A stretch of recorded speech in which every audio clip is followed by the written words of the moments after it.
Good morning everyone.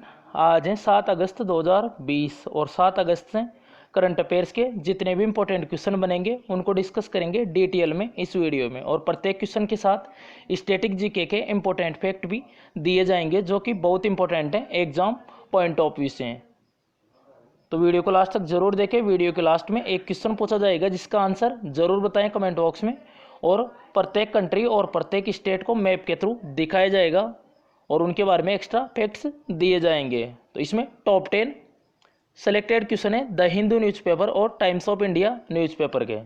तो start करते हैं आज करंट अफेयर। चलते हैं फर्स्ट क्वेश्चन पर।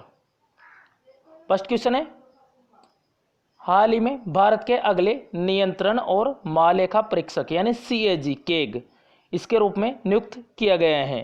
किसे नियुक्त किया गया है? तो ये नियुक्त किया गया है गिरीश चंद्र मुर्मू। तो ये जम्मू कश्मीर के पहले उपराज्यपाल हैं गिरीश चंद्र मुर्मू, और इन्हीं को ही भारत के केग यानी कंट्रोलर एंड ऑडिटर जनरल यानी नियंत्रण और महालेखा परीक्षक के रूप में नियुक्त किया गया है। यही है गिरीश चंद्र मुर्मू। और अभी इन्होंने 5 अगस्त को इस्तीफा दे दिया है। 5 अगस्त 2020 को भी इस्तीफा दिया था। ये जम्मू कश्मीर के उपराज्यपाल थे, तो इन्होंने इस्तीफा दे दिया है अभी 5 अगस्त को।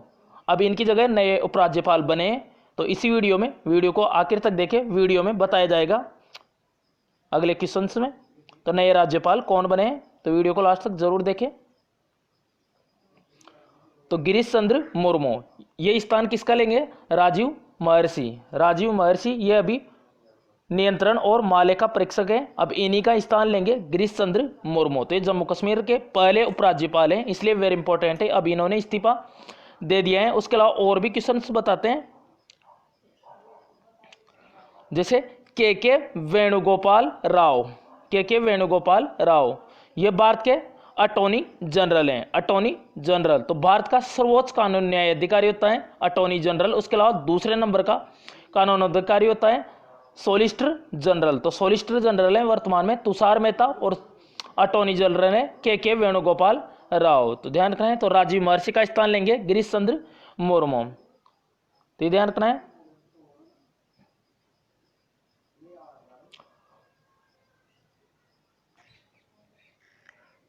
तो के वेणुगोपाल राव अभी इनका कार्यकाल 1 साल के लिए बढ़ाया गया था।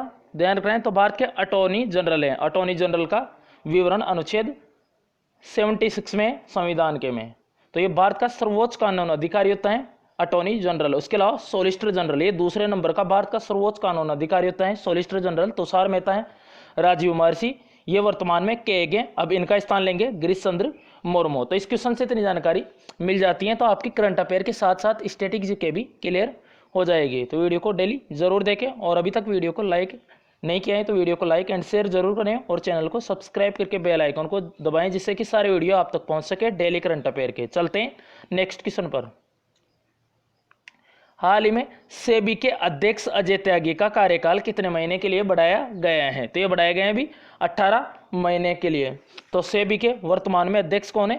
यही है अजय त्यागी, और अभी इन्हीं का कार्यकाल 18 महीने के लिए बढ़ा दिया गया है सेबी। अब सेबी की बात करें तो सेबी की फुल फॉर्म है security and exchange board of India. इसकी स्थापना हुई थी 1992 में सेबी की। इसका हेडक्वार्टर है मुंबई में, और इसके चेयरमैन यानी अध्यक्ष हैं अजय त्यागी। उसके अलावा कार्यकाल की बात आई है तो अभी के वेणुगोपाल राव इनका बताया था 1 साल इनका कार्यकाल बढ़ाया गया है। उसके अलावा BCCI के पहले लोकपाल हैं DK जैन। इनका कार्यकाल 1 साल के लिए बढ़ाया गया था अभी, तो ये याद रखना है कार्यकाल। उसके अलावा चलते हैं नेक्स्ट क्वेश्चन पर। हाल ही में हिरोशिमा दिवस कब मनाए गए हैं? तो ये मनाए गए हैं अभी 6 अगस्त को। ऑप्शन है करेक्ट है 6 अगस्त। तो 6 अगस्त को हर साल मनाया जाता है ये हिरोशिमा दिवस। अब ये हिरोशिमा दिवस क्यों मनाया जाता है?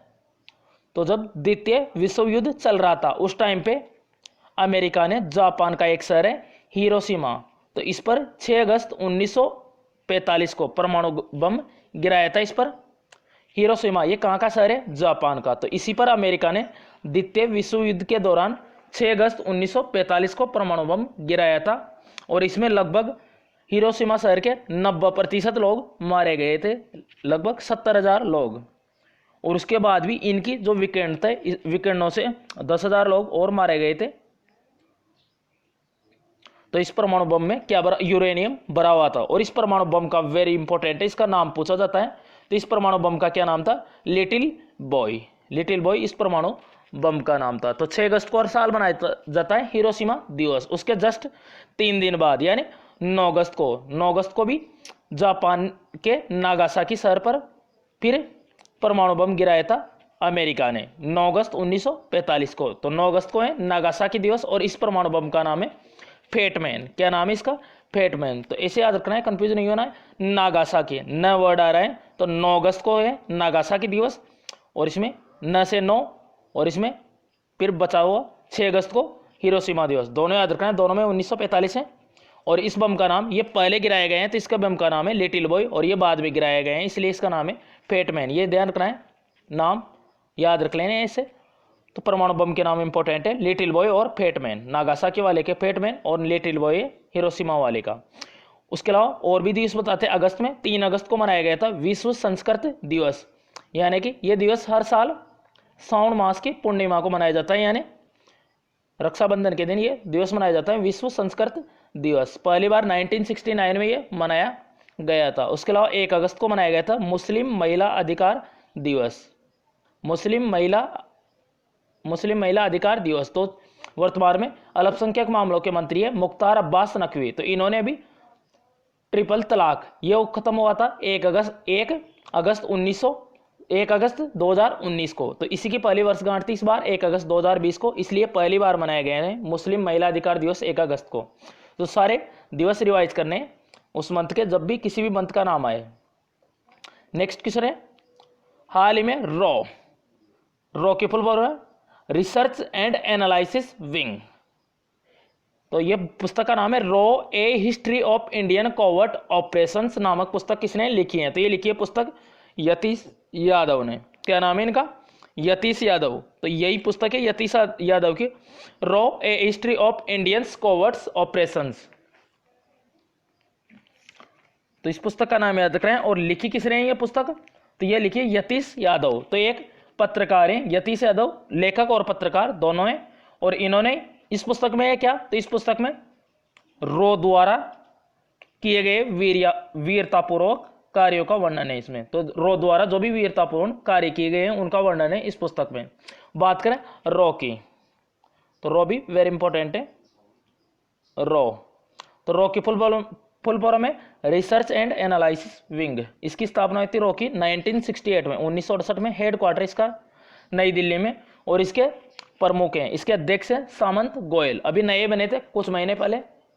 उसके अलावा विजय कुमार, ये बिहार विधानसभा के अध्यक्ष हैं। इन्होंने पुस्तक लिखी थी सियासत में सदस्यता। और इसका विमोचन किसने किया था, इसका विमोचन किया था बिहार के मुख्यमंत्री नीतीश कुमार ने। उसके अलावा CAV पट्टाभीराम, इन्होंने पुस्तक लिखी थी फ्यूचर ऑफ हायर एजुकेशन।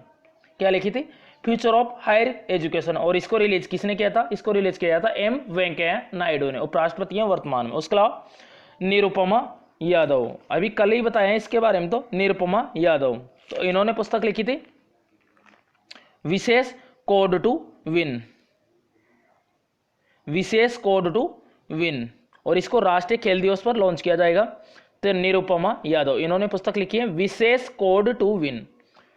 तो विश्वेश बरगुवंशी, ये भारत के सबसे युवा बास्केटबॉल टीम के कप्तान है विश्वेश बरगुवंशी। इन्हीं के जीवन पर आधारित है पुस्तक विशेष कोड टू विन। तो ये सारी पुस्तकें रिवाइज करनी है। नेक्स्ट क्वेश्चन है, हाल ही में स्वच्छ भारत क्रांति नामक पुस्तक को किसने लॉन्च किया है, तो ये लॉन्च किया है दोनों ने मिलकर, गजेंद्र सिंह शेखावत वर्तमान में जल शक्ति मंत्री हैं। उसके अलावा स्मृति ईरानी कपड़ा मंत्री हैं। उसके अलावा महिला एवं बाल विकास मंत्री भी हैं स्मृति ईरानी।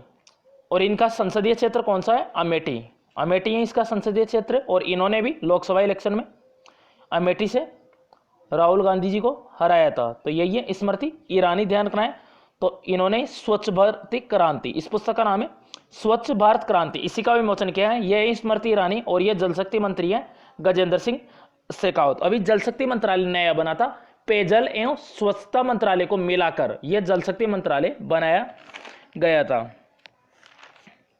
उसके अलावा भी मानव संसाधन विकास मंत्रालय का नाम भी बदला गया है। नई शिक्षा नीति 2020 के तहत शिक्षा मंत्रालय कर दिया गया है अब इसका नाम। और पेयजल एवं स्वच्छता मंत्रालय के जो सचिव हैं परमेश्वरन अय्यर, क्या नाम है, परमेश्वरन अय्यर, इन्होंने स्वच्छ भारत क्रांति का हिंदी में अनुवाद किया है। यही है श्री परमेश्वरन अय्यर, तो इन्होंने इसका हिंदी में अनुवाद किया है इस पुस्तक का। तो इसको लॉन्च किया है गजेंद्र सिंह शेखावत और स्मृति ईरानी ने। तो इनके मंत्रालय याद रखना है। तो ये सचिव वेरी इंपॉर्टेंट है। पेयजल एवं स्वच्छता मंत्रालय के सचिव हैं परमेश्वरन अय्यर। नेक्स्ट क्वेश्चन है, वेरी इंपॉर्टेंट है ये क्वेश्चन भी। हाल ही में जम्मू कश्मीर के अगले उपराज्यपाल के रूप में किसे नियुक्त किया गया है? तो ये नियुक्त किया गया है भी मनोज सिन्हा को। ऑप्शन सी करेक्ट है, मनोज सिन्हा। यही है मनोज सिन्हा, और ये केंद्रीय मंत्री है मनोज सिन्हा, और इन्हीं को ये भी जम्मू कश्मीर के उपराज्यपाल के रूप में नियुक्त किया गया है। अभी आपको बताया था गिरीश चंद्र मुर्मू, इन्होंने भी 5 अगस्त को इस्तीफा दे दिया है। अब यह भारत के केग यानी controller and auditor general appoint किए गए हैं गिरीश चंद्र मुर्मू, राजीव महर्षि का स्थान लेंगे। तो मनोज सिन्हा अब ये जम्मू कश्मीर के दूसरे उपराज्यपाल यानी लेफ्टिनेंट गवर्नर बनेंगे, यानी कि जितने भी जो केंद्र शासित प्रदेश होते हैं यानी यूनियन टेरिटरी, तो इसके अंदर उपराज्यपाल अपॉइंट होते हैं, जबकि स्टेट में राज्यपाल अपॉइंट होते हैं। तो उसके अलावा अभी 5 अगस्त को इस्तीफा दिया है। आपको पता होगा 5 अगस्त 2019 को जम्मू कश्मीर से 370 अनुच्छेद था, और उसके अलावा 35A अनुच्छेद इसको हटाया गया था, समाप्त किया गया था, और जम्मू कश्मीर और लद्दाख को अलग से यूनियन टेरिटरी बना दी गई थी। तो इसकी पहली वर्षगांठ मनाई गई है। इस पर एक उत्सव भी मनाया गया है, एक मेला भी आयोजित किया गया है, बंगस आवास मेला। कल इसके बारे में बताया जाएगा, कल के क्वेश्चन में, कल वाले वीडियो में। तो अभी इसकी वर्षगांठ बनाई गई है पहली। तो 5 अगस्त 2019 को जम्मू कश्मीर से धारा 370 हटाई गई थी। अब मनोज सिन्हा, इन्हीं को अपॉइंट किए हैं, रामनाथ कोविंद राष्ट्रपति हैं, तो इन्होंने पूर्व केंद्रीय मंत्री मनोज सिन्हा को जम्मू कश्मीर के नए उपराज्यपाल के रूप में अपॉइंट किया है। तो ध्यान रखना है। उसके अलावा राधा कृष्ण माथुर, आर के माथुर, ये लद्दाख के लेफ्टिनेंट गवर्नर हैं और पहले नंबर के। उसके अलावा सत्यपाल मलिक, ये गोवा के राज्यपाल हैं, ये पहले जम्मू कश्मीर के राज्यपाल रह चुके हैं, सत्यपाल मलिक। उसके अलावा ये रहा मैप में जम्मू कश्मीर, और ये कहाँ, ये लद्दाख, और ये चाइना के अंडर में जो कश्मीर आता है वो, और ये पाकिस्तान, पाक ऑक्यूपाइड कश्मीर, POK। और इसके लेफ्टिनेंट गवर्नर अभी तक गिरीश चंद्र मुर्मू थे, लेकिन अब ये कौन बने हैं इसके लेफ्टिनेंट गवर्नर? इनका नाम याद रखना है, मनोज सिन्हा। उसके अलावा मनोज सिन्हा, ऐसा ही नाम है मनोज आहूजा, तो ये CBSE बोर्ड के अध्यक्ष बने थे, central board of secondary education, Anita Karwal का स्थान लिया था मनोज आहूजा ने। उसके अलावा जम्मू कश्मीर से कुछ इंपॉर्टेंट क्वेश्चन बताते हैं। किश्तवाड़ नेशनल पार्क, ये कहाँ पे है? जम्मू कश्मीर में। उसके अलावा दांचीगाम नेशनल पार्क, ये भी है जम्मू कश्मीर में। उसके अलावा हिमस नेशनल पार्क, ये पहले जम्मू कश्मीर में पड़ता था, लेकिन अभी लद्दाख अलग कर दिया गया है, तो लद्दाख में हिमस नेशनल पार्क, ये हिम तेंदुओं के लिए फेमस है, हिम तेंदुओं के लिए फेमस है। क्या नाम है इसका? हिमस नेशनल पार्क। कल ही बताया था अभी। उत्तराखंड के उत्तरकाशी में देश का पहला, भारत का पहला हिम तेंदुआ संरक्षण केंद्र बनाया जाएगा, तब भी बताया था, और नीदरलैंड के सहयोग से ये बनाया जाएगा उत्तराखंड में देश का पहला हिम तेंदुआ संरक्षण केंद्र। तो हिम तेंदुओं के लिए कौन सा नेशनल पार्क फेमस है? तो ये है हिमस नेशनल पार्क। कहाँ पे है? लद्दाख में। और भारत में कुल 586 हिम तेंदुए हैं। नेक्स्ट क्वेश्चन है, हाल ही में थेंजोवल गोल्फ रिजॉर्ट का वर्चुअल उद्घाटन किस राज्य में किया गया है? तो ये वर्चुअल उद्घाटन किया गया है अभी मिजोरम में। वर्चुअल का मतलब क्या होता है? वीडियो कॉन्फ्रेंसिंग के माध्यम से इसका उद्घाटन किया गया है, और इसका उद्घाटन किया है वर्तमान में केंद्रीय पर्यटन एवं संस्कृति मंत्री हैं प्रहलाद सिंह पटेल, इन्होंने इसका उद्घाटन किया है। अब इससे होगा क्या? तो इसमें क्या होगा, जो भारतीय हैं उनको उचित मूल्य पर क्वालिटी गोल्फ प्रोवाइड करवाएगा ये थेंजोवल गोल्फ रिजॉर्ट। इसका उद्घाटन कहाँ पे हुआ है? मिजोरम में, और उद्घाटन किया है इसने इसका प्रहलाद सिंह पटेल। ये वर्तमान में केंद्रीय पर्यटन एवं संस्कृति मंत्री है प्रहलाद सिंह पटेल। इसके अलावा इसके सचिव याद रखने हैं, आनंद कुमार इसके सचिव हैं केंद्रीय पर्यटन एवं संस्कृति मंत्रालय के। उसके अलावा इंदुशेखर चतुर्वेदी हैं नवीन व नवीकरणीय ऊर्जा मंत्रालय के सचिव। कपड़ा मंत्री के सचिव हैं रवि कपूर। उसके अलावा अजय भूषण पांडे वित्त सचिव। उसके अलावा अजय कीर्ति हैं महिला एवं बाल विकास मंत्रालय के सचिव, और MSME मंत्रालय के सचिव हैं अरविंद कुमार शर्मा। उसके अलावा गिरधर अरमान है सड़क परिवहन एवं राजमार्ग मंत्रालय के सचिव। तो अभी रिसेंटली सचिव अपॉइंट हुए। उसके अलावा एक और नाम इंपॉर्टेंट है, राजेश भूषण। तो ये भी स्वास्थ्य मंत्रालय के सचिव बने थे, राजेश भूषण। तो सचिव वेरी इंपॉर्टेंट है। अब बात करें मिजोरम की, तो मिजोरम में उद्घाटन हुआ है, ये रहा मैप में मिजोरम। और ध्यान रखना है भारत के 8 राज्यों से निकलती है कर्क रेखा, तो ये लास्ट में मिजोरम से निकलती है। तो कहां से होकर निकलती है? गुजरात, राजस्थान, राजस्थान के 2 जिले डूंगरपुर, बांसवाड़ा, उसके बाद मध्य प्रदेश से, तीसरा राज्य मध्य प्रदेश, चौथा छत्तीसगढ़, पांचवा झारखंड, छठा पश्चिम बंगाल, सातवां त्रिपुरा और आठवां है मिजोरम। तो 8 राज्यों से कर्क रेखा निकलती है। कर्क रेखा यानी 23.5 डिग्री उत्तरी अक्षांश को बोलते हैं कर्क रेखा, और 23.5 डिग्री दक्षिणी अक्षांश को बोलते हैं मकर रेखा। और तीनों रेखाएं एकमात्र महाद्वीप अफ्रीका, इससे तीनों रेखाएं गुजरती हैं। उसके अलावा मिजोरम की कैपिटल है आइजोल, मुख्यमंत्री हैं यहाँ के जोरमथंगा, और गवर्नर है श्रीधरन पिल्लई, PS श्रीधरन पिल्लई। उसके अलावा मिजोरम की बात करें तो मुरलेन नेशनल पार्क ये है मिजोरम में, पोनपुई नेशनल पार्क ये भी है मिजोरम में। उसके अलावा चापचार कूट महोत्सव ये मनाया जाता है मिजोरम में। और अभी मिजोरम के पहले मेगा फूड पार्क, पहला मेगा फूड पार्क है, इसका क्या नाम है? Zoram mega food park. ये भी अभी इसकी भी स्थापना की गई है अभी, जोरम मेगा फूड पार्क। तो पहला मेगा फूड पार्क है मिजोरम का। नेक्स्ट क्वेश्चन है, हाल ही में किस राज्य सरकार ने शहीद महेंद्र कर्मा तेंदुपत्ता संघर्ष समाज सुरक्षा योजना शुरू की है? तो ये की है छत्तीसगढ़ गवर्नमेंट ने। तो छत्तीसगढ़ गवर्नमेंट ने शहीद थे, उसका क्या नाम था? महेंद्र कर्मा तेंदुपत्ता, महेंद्र कर्मा इनका नाम था, इन्हीं पर यह तेंदुपत्ता संघर्ष समाज सुरक्षा योजना है। तेंदुपत्ता क्या होते हैं? तो इसी पर यह योजना शुरू की है छत्तीसगढ़ गवर्नमेंट ने। तो इसमें क्या होता है? तो जो तेंदुपत्ते हैं इनका यूज होता है बीड़ी बनाने में, इसका यूज लिया जाता है, तो कवर इसी से बनाया जाता है। तो तेंदुपत्ता संग्राहकों के लिए सामाजिक सुरक्षा योजना है। तो ये शहीद महेंद्र कर्मा इनके नाम पर है, शहीद महेंद्र कर्मा तेंदुपत्ता संघर्ष समाज सुरक्षा योजना। अब ये छत्तीसगढ़ में शुरू किए। तो ये रहा मैप में छत्तीसगढ़, कैपिटल है छत्तीसगढ़ की रायपुर, और एक और शहर है नया रायपुर, इसका नाम बदलकर अटल नगर कर दिया गया था छत्तीसगढ़ के। उसके अलावा चीफ मिनिस्टर है यहाँ के भूपेश बघेल, और यहाँ के गवर्नर है राज्यपाल है अनुसुईया उइके। उसके अलावा चीफ जस्टिस हैं PR रामचंद्रन मेनन। क्या है? PR रामचंद्रन मेनन। उसके अलावा बात करें छत्तीसगढ़ की, तो 100% कचरा निपटान वाला भारत का पहला राज्य बना है छत्तीसगढ़। उसके अलावा छत्तीसगढ़ के अंबिकापुर में भारत का पहला गार्बेज कैफे भी खोला गया है। उसके अलावा राजीव गांधी किसान न्याय योजना भी शुरू की थी छत्तीसगढ़ ने। उसके अलावा पशुधन न्याय योजना, रोजगार संघीय मोबाइल एप्लीकेशन, तो ये योजना लॉन्च की थी भी छत्तीसगढ़ गवर्नमेंट ने। एक स्पंदन अभियान भी था, तो पुलिसकर्मी है उनको इस यानी मानसिक डिप्रेशन से बचाने के लिए स्पंदन अभियान भी शुरू किया था छत्तीसगढ़ गवर्नमेंट ने। एक रक्षा सर्व एप्लीकेशन भी लॉन्च की थी छत्तीसगढ़ गवर्नमेंट ने। एक CG हार्ट एप्लीकेशन, पढ़ी तुआर योजना ये भी लॉन्च की थी छत्तीसगढ़ ने। तो छत्तीसगढ़ से इतने क्वेश्चन है।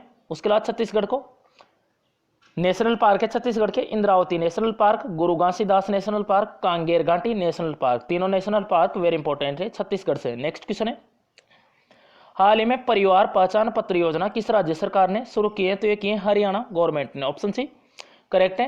तो अभी हरियाणा गवर्नमेंट ने परिवार पहचान पत्र योजना शुरू की है। तो इसमें क्या होगा, और इस योजना को कहां से लॉन्च किया गया है? तो हरियाणा के पंचकुला में। हरियाणा का पंचकुला एक शहर है, अभी न्यूज में था पंचकुला भी। तो पंचकुला से ये 20 परिवारों को परिवार पहचान पत्र देकर इस योजना को शुरू किया है। तो पंचकुला में 20 परिवारों को पहचान पत्र देकर इस योजना को शुरू किया है। इस योजना का उद्देश्य हरियाणा के सभी परिवारों को एक विश्वसनीय डेटाबेस तैयार करना है, हरियाणा के सभी परिवारों को, और हरियाणा की जितने भी जो योजनाएं हैं उसको इस पहचान पत्र से जोड़ा जाएगा, जिससे कि सभी योजनाओं का लाभ पहुंच सकें इस पहचान पत्र के थ्रू। अब बात आई है हरियाणा की। हरियाणा ये रहा मैप में। हरियाणा की कैपिटल क्या है? चंडीगढ़, और यहाँ के चीफ मिनिस्टर कौन है? मनोहर लाल खट्टर, और यहाँ के राज्यपाल है सत्यदेव नारायण आर्य। उसके अलावा बात करें हरियाणा की, तो हरियाणा में Sultanpur national park, Kalesar national park ये हरियाणा में। उसके अलावा भी 2-3 दिन पहले बताया था हरियाणा से क्वेश्चन है, हरियाणा ने भी अरावली क्षेत्र में हरित आवरण को बेहतर बनाने के लिए एरियल सीडिंग तकनीक यानी कि इसमें ड्रोन, हेलीकॉप्टर इनकी मदद से जमीन पर सीड्स बॉल का छिड़काव किया जाएगा, यानी खाद, मिट्टी और बीज इनको मिलाकर बॉल का छिड़काव किया जाएगा जमीन पर ड्रोन की सहायता से, ड्रोन हेलीकॉप्टर की सहायता से। तो ये थी एरियल सीडिंग टेक्निक। तो इसी को यूज किया था हरियाणा गवर्नमेंट ने। चलते हैं नेक्स्ट क्वेश्चन पर। लास्ट क्वेश्चन है आज का। हाल ही में किस देश के फुटबॉलर इकर कैसिलास ने फुटबॉल से संन्यास लिया है? तो ये किस देश के फुटबॉलर हैं और गोलकीपर भी है ये स्पेन के। क्या नाम है? इकर कैसिलास, यही है इकर कैसिलास। तो ये स्पेन के फुटबॉलर भी हैं और इन्होंने भी संन्यास की घोषणा किए हैं, संन्यास ले लिया है और ये गोलकीपर है यहाँ के स्पेन के। उसके अलावा फुटबॉलर से एक और क्वेश्चन है, ये है फुटबॉलर है बेनेडिक्ट होवेड्स। क्या नाम है? बेनेडिक्ट होवेड्स। इन्होंने भी अभी फुटबॉल से संन्यास की घोषणा की है। जर्मनी के फुटबॉलर है। 2014 में जर्मनी ने जो फुटबॉल का वर्ल्ड कप जीता था उस टीम के हिस्सा था ये बेनेडिक्ट होवेड्स। तो इन्होंने संन्यास की घोषणा की है। उसके अलावा स्पेन के ये है गोलकीपर और फुटबॉलर है, क्या नाम है इनका? Iker Casillas. अब ये स्पेन के हैं। तो ये रहा मैप में स्पेन की कैपिटल है मैड्रिड। करेंसी है यहाँ की यूरो और इसके प्राइम मिनिस्टर हैं स्पेन के पेड्रो संचेज। कौन है? पेड्रो संचेज। उसके अलावा जर्मनी की भी बताते हैं, जर्मनी के बारे में भी। जर्मनी कैपिटल है बर्लिन। जर्मनी की करेंसी है यूरो और जर्मनी के प्रेसिडेंट है फ्रैंक वाल्टर स्टेनमेयर। तो ये तीनों नेशनल पार्क जो दिए गए ये प्रीवियस क्वेश्चन के प्रिंटेड हैं। तो ये तीनों उत्तराखंड के जिम कॉर्बेट, राजाजी और गंगोत्री। तो ये लास्ट क्वेश्चन था, लास्ट वीडियो कल का, उसके ये क्वेश्चन रह गए हैं यहाँ पे। तो ये तीनों नेशनल पार्क कंफ्यूज नहीं होना है। ये यहाँ पे स्पेन का नाम है, ये स्पेन में समझ मत लेना है। तो यहाँ पे ये तीनों उत्तराखंड में है। तो अभी ये फुटबॉलर थे स्पेन के, क्या नाम है? Iker Casillas. इन्होंने भी संन्यास लिया है। तो ये था आज के करंट अफेयर का वीडियो। उसके अलावा लास्ट वीडियो का क्वेश्चन है, हाल ही में मोहम्मद इरफान अली किस देश के अगले राष्ट्रपति चुने गए हैं? तो ये चुने गए थे गुयाना के। तो लास्ट वीडियो का क्वेश्चन है मोहम्मद इरफान अली, तो ये गुयाना के राष्ट्रपति के रूप में चुने गए। तो उसके अलावा भी गुयाना के नए प्रधानमंत्री भी बन गए हैं। इनका नाम भी यहीं बता देते हैं। इनका नाम है मार्क एंथनी फिलिप्स। क्या नाम है इनका? Mark Anthony Phillips. इनका नाम है मार्क एंथनी फिलिप्स। ये नए प्रधानमंत्री बने गुयाना का। उसके अलावा गुयाना के नए राष्ट्रपति यही बने मोहम्मद इरफान अली। तो गुयाना ये साउथ अमेरिकन कंट्री है गुयाना। अब आज का क्वेश्चन है, हाल ही में गांधीवादी युवा तकनीकी नवाचार पुरस्कार 2020 से किस आईआईटी के शोधकर्ताओं को सम्मानित किया गया है? तो इसका आंसर जरूर बताएं। अगर आपने लास्ट वीडियो देखा होगा तो इसका आंसर आपको पता होगा। लास्ट वीडियो नहीं देखा हो तो जरूर देख ले। तो इस चैनल से आपको निश्चित ही मदद मिलेगी करंट अफेयर के साथ साथ स्टैटिक जीके की दृष्टि से भी। तो प्रत्येक क्वेश्चन के साथ स्टैटिक जीके के इंपॉर्टेंट फैक्ट दिए गए हैं। अगर अभी तक चैनल को सब्सक्राइब नहीं किया है तो सब्सक्राइब करके बेल आइकन को जरूर दबाएं, जिससे कि सारे वीडियो आप तक पहुंच सके डेली करंट अफेयर के। तो thanks for watching this video, this channel always with you. अगर किसी भी क्वेश्चन से कोई प्रॉब्लम हो कमेंट बॉक्स में बताएं अपनी प्रॉब्लम इन व्हाट्सएप नंबर के थ्रू आप जरूर शेयर कर सकते हैं। तो थैंक्स ऑल फ्रेंड्स।